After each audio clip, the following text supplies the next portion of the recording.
বন্ধুরা সবাইকে আসসালামু আলাইকুম। আর একটি নতুন ভিডিওতে আপনাদেরকে স্বাগতম। তো আজকের ভিডিওতে আলোচনার বিষয়টা হচ্ছে যে আপনি কখন বাছুরের খামার করে মোটামুটি লাভবান হবেন বা 50% আপনি একটা বাছুর থেকে লাভ করতে পারবেন, মানে খরচের 50% আর কি। তো আশা করি পুরো ভিডিও জুড়ে ভিডিওটা স্কিপ না করে যদি শেষ পর্যন্ত দেখে থাকেন, আশা করি যে আপনি লসের সম্মুখীন হবেন না। ইনশাআল্লাহ আপনি এই সেক্টর থেকে লাভবান হবেন। আশা করি শেষ পর্যন্ত স্কিপ না করে দেখবেন। তো বন্ধুরা, আপনি যদি আমার চ্যানেলে নতুন হয়ে থাকেন তাহলে অবশ্যই চ্যানেলটাকে সাবস্ক্রাইব করে পাশে থাকা বেল আইকনটি বাজিয়ে দিন। আর শুরু থেকে শেষ পর্যন্ত দেখে যদি ভিডিওটি ভালো লাগে অবশ্যই একটা লাইক দিয়ে দিবেন। আর এই বিষয়ে মানে এই ভিডিও সম্পর্কে যদি আপনার কোনো প্রশ্ন বা অন্য কোনো বিষয়ে যদি কোনো প্রশ্ন থেকে থাকে তাহলে অবশ্যই কমেন্টে লিখতে পারেন। আমরা অ্যান্সার দেওয়ার চেষ্টা করবো। আমরা চেষ্টা করি প্রত্যেকটা প্রশ্নের অ্যান্সার দেওয়ার জন্য। তো বন্ধুরা, মূলত হচ্ছে যে এখন সামনে হচ্ছে যে কোরবানির বেশি আর সময় নাই, হয়তো দেখা গেছে আর 1 মাসের মতো সময় আছে আর কি, বা সামথিং 2-1 দিন কম হইতে পারে বা বেশি হইতে পারে।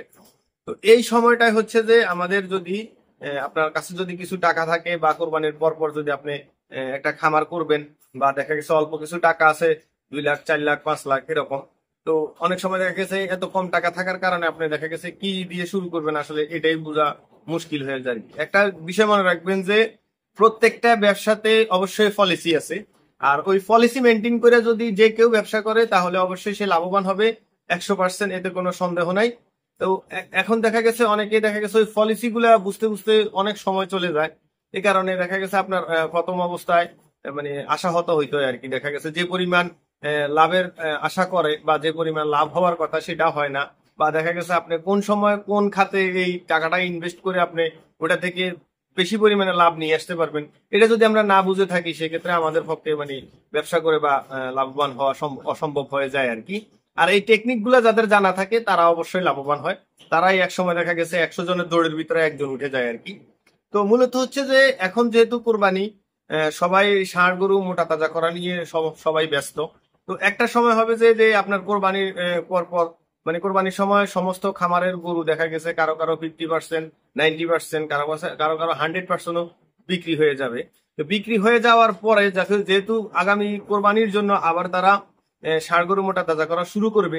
তো শুরু করতে হলে অবশ্যই তারা বাজার থেকে বা বিভিন্ন খামার থেকে বা প্রান্তিক খামারের দিক থেকে আবার ওরা ষাঁড় গরু মানে করবে, সংগ্রহ করবে। ওটা এরপরে পরবর্তী 12 মাস বা 11 মাস পালন করে এরপরে হচ্ছে দেখা গেছে আবার আগামী কোরবানির ঈদে বিক্রি করার উপযোগী করবে আর কি। তো এই সুযোগটাকে আমি কাজে লাগাইতে পারি কিরকম, যখন আপনার মানে গরুগুলো সমস্ত খামার খালি হয়ে যাবে তখন তারা একটা সময় দেখা গেছে কোরবানির শেষ হওয়ার 1 মাস বা 2 মাস পরে আবার তারা গরু সংগ্রহ শুরু করবে আর কি। 1 মাস বা 2 মাস অনেকে গ্যাপ দিয়ে থাকে, গ্যাপ দেওয়ার পরে আবার স্টার্ট করে। তো এই স্টার্টের সময়টায় যখন আপনার ওই সময়টা যখন প্রত্যেকটা খামারে দেখা গেছে কেউ কেউ 200, 300, 500 এমনও আছে খামার আছে যে 3,000 গরু তারা কোরবানির জন্য রেডি করে আর কি। তো এই গরুগুলা যখন প্রান্তিক খামারে ওই সমস্ত গরু বা বাছুর গুলা বা মাঝারি সাইজের গরুগুলা সমস্ত গরুই প্রান্তিক খামারিদের কাছ থেকে ওনারা সংগ্রহ করে। তো যখন আপনি এই বাজারটাকে যদি আপনি ধরতে পারেন সেক্ষেত্রে দেখা গেছে আপনি মোটামুটি ভালো লাভবান হবেন আর কি। সেটা কিরকম আমি বুঝিয়ে বলি। আপনি যদি এই মুহূর্তে এখন কিন্তু বাজারে মানে মার্কেটে বাছুরের চাহিদা একবারে কম, মানে হচ্ছে যে আপনার 1 বছর 12 মাস 13 মাস এই ধরনের বাছুরের চাহিদা একবারেই কম। কারণ হচ্ছে এখন সবাই মোটা তাজা করা নিয়ে ব্যস্ত। আর এখন গরু কিনে দেখা গেছে আপনার কোনো ফায়দা নাই আর কি এই সাইজের গরুগুলা কিনে। তো মোটামুটি এখন আপনি দেখা গেছে যদি আপনার ভালো চতুর লোক হয়ে থাকেন, গরু সম্পর্কে বা বাছুর সম্পর্কে ভালো আইডিয়া থাকে, সেক্ষেত্রে আপনি অনেকটা কমে আপনি বাছুরগুলো বা গরুগুলো কিনতে পারবেন। তো কেনার পরে দেখা গেছে আপনার যখন আগামী 3 মাস পরে আবার যখন বাজার চাঙ্গা হয়ে যাবে ওই সময় একটা কথা মনে রাখবেন, যে জিনিসের চাহিদাটা বেশি থাকে সেই জিনিসটার দামও বেশি থাকে। তো একটা কথা মনে রাখবেন, যদি আপনি এটাকে 3 মাস পালন করেন, 3 মাসে আপনার আমি মনে করি না যে আহামরি একটা বেশি একটা খরচ হবে।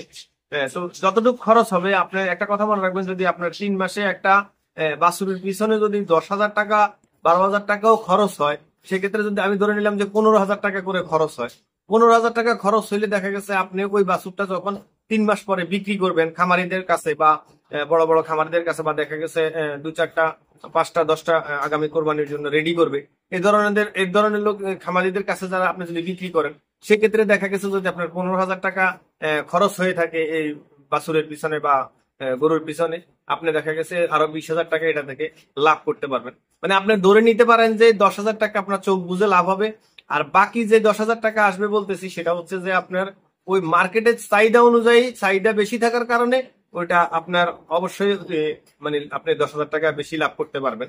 তবে আপনার একটা বিষয় মনে রাখতে হবে যে বাজারে বা মার্কেটে যে গরুগুলা বা বিভিন্ন কোরবানির ঈদের সবচেয়ে মানে দেখতে সুন্দর লাগে বা দেখতে ভালো বা যে কালারের গরুগুলা চলে বা যে ধরনের গরুগুলা চলে, সেই ধরনের বাছুর যদি আপনি কিনতে পারেন সেক্ষেত্রে আপনি লাভবান হবেন। কারণ ওই লোকটাও তো আর নিয়ে আবার এটাকে কোরবানির সময় বিক্রি করবে, তখন যদি আপনার ওটা নজরসই না হয়, আপনি যেমন আপনাকে যেমন 10,000 টাকা বেশি দিবে, সেও অন্তত 20,000 টাকা আবার বেশি নিবে। কারণ আমরা সাধারণত জানি যে কোরবানির ঈদের কোরবানিতে অন্তত কালারের কারণে অন্তত 10-20,000 টাকা গরুতে বেশি দিতে হয় বা বেশি দিয়ে কিনতে হয় আর কি। তো আমি একটা কথা মনে রাখবেন যে আপনার শাহিওয়াল জাতের যে গরুগুলো আছে, মানে আপনার সিনাটা উঁচা থাকবে, এরপর হচ্ছে লাল, হ্যাঁ লাল কালার বেশিরভাগই আপনার দাম বেশি থাকে আর কি।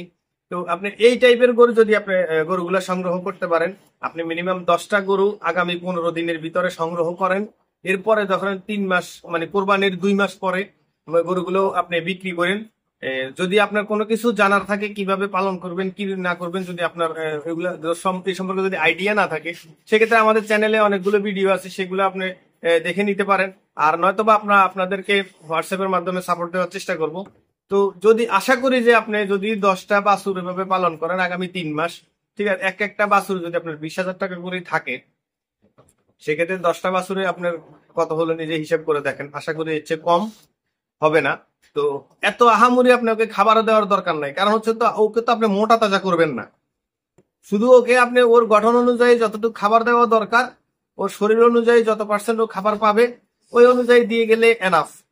কারণ হচ্ছে আপনার কাছ থেকে নিয়ে আরেকটা লোক এটাকে 1 বছর পালন করবে, আর আপনি যদি মাংস হিসেবে তার এই বাছুর বিক্রি করবেন না বা এই গরুটা বিক্রি করবেন না, আপনি বিক্রি করবেন হচ্ছে যাতে উনি নিয়ে পালন করে এটা থেকে লাভ করতে পারে। একটা কথা মনে রাখবেন যে মাংসের ওজনে গেলে হচ্ছে যে মাংসের হিসাব, আর যদি আপনি এটাকে নিয়ে যদি কেউ পালন করে সেটা হচ্ছে অন্য হিসাব।